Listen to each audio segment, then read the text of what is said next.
extremists who are sometimes linked with Al Qaeda. And after September 11th,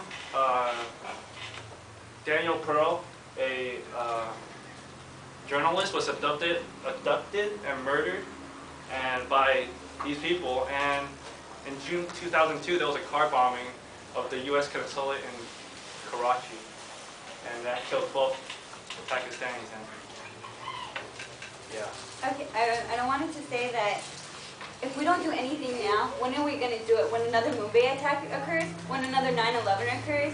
Well, what are we waiting for? We need to get these people, we need to unite as a world and come together and fight terrorism. Fight the terrorists that are in Pakistan right now, because we know they're present there. And I think that Pakistan today is like a time bomb ready to burst.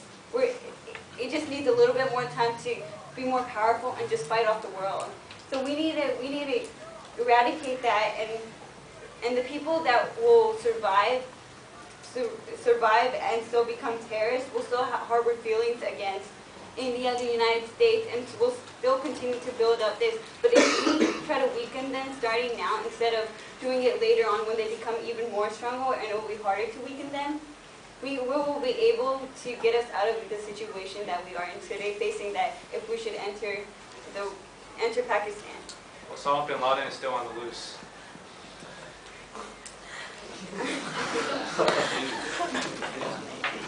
The economy, right? Okay, that's it. Thank you very much. So let's give him a hand before you go anything. Now let's butcher them. Anyone have questions?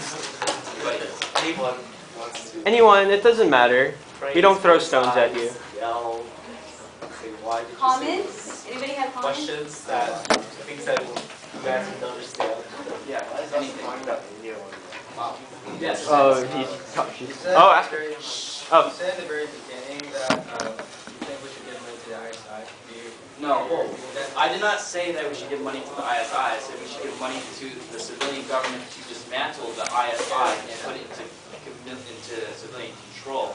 See, the reason why I say this is because right now the ISI is not under civilian control. It's military privately controlled. Now, if we put it under general control, like let's say the government the Pakistani government is controlled today, there would be far less extremists inside of the intelligence agency, and it'd be a lot safer. So what would the money go?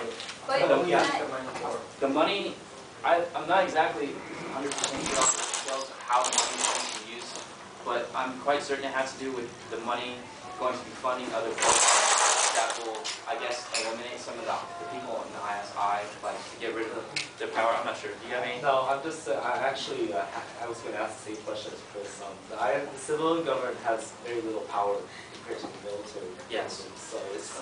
But I have a comment. Oh yeah. The civilian government is also corrupt. Pakistan is on the tip of the iceberg to fall apart, and the government is going to break anytime soon. It's going to happen.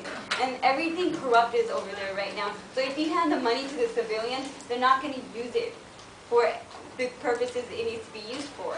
So we need giving the money directly to the people. Either we need to utilize it, the US needs to utilize it themselves and create the action there. They can't just keep on handing the money over to somebody else, hoping something will be solved. If you want the job done, you gotta do it yourself. The only thing that there's problems with doing something myself. Can you explain? George? Who raised their hand? Also, Yes. what proof do you have that the civilian government is corrupt? And that is on the tip of the iceberg? Because it's on the tip of the iceberg. Because as you can see, the government is being taken over slowly by the terrorist militias that are present in Pakistan. And I get my sources from Daily News and Analysis by the Indian government, named by Colin Singh, and he is one of the top reporters in India right now. And so that is your source? Huh? That is your source, the one you just stated? Yes. If you would, after the end of the day, I can give you the website. Sorry? Same question. Any other questions? Any more questions on the floor? Tiffany, do you have a question? Oh. Anyone? Okay. So, All right. I just would also like to say that You can't say that. I can't say anything. No. Anyone have any more questions? Yeah. No one No? has questions. I'm just sitting here. Just Anyone have a question? yeah, poking me. You have a question? Oh wait, let's see. I think I have a question. We're not. You know, This isn't about going Hello, to war with Christopher Pakistan. Tom. This is about going What? to Pakistan to counter If terrorists. you go into Pakistan, I have a question. I have a question. Okay, So, I want so, to hear that. so you said we should go into Pakistan because we need to get the job done. We need to fight terror with terror, eye for an eye. So, would you say that for like homicide cases here?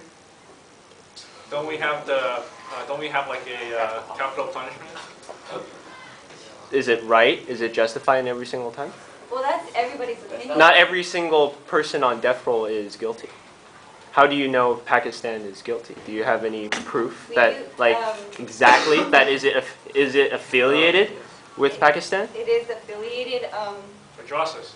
The Russes are private. Sorry, private. They're privately owned, though. When in doubt. But we're not attacking the government. We're going to Pakistan to find these terrorists. So, but they're not affiliated with We're not Pakistan. wiping out. We're not declaring war on Pakistan. That's not what we're doing. Well, But when it's a definition that when you go into another country's border without their permission, without your consent, that's basically So going to war. isn't That's that the same transgression. when okay. they entered on the Mumbai attacks, they were kind of invading India. So I think India has a right to go to war against Pakistan because if we came and sitting idle, then Yes, Sorry. Mr. Brett? My question is, how realistically could we send special forces in there and capture these guys when we don't have anybody who can speak any foreign languages in our country? We don't have any soldiers who can speak Urdu or Pashto or any of the languages they need to speak. Our CIA officers can't go in undercover because we all have dental work.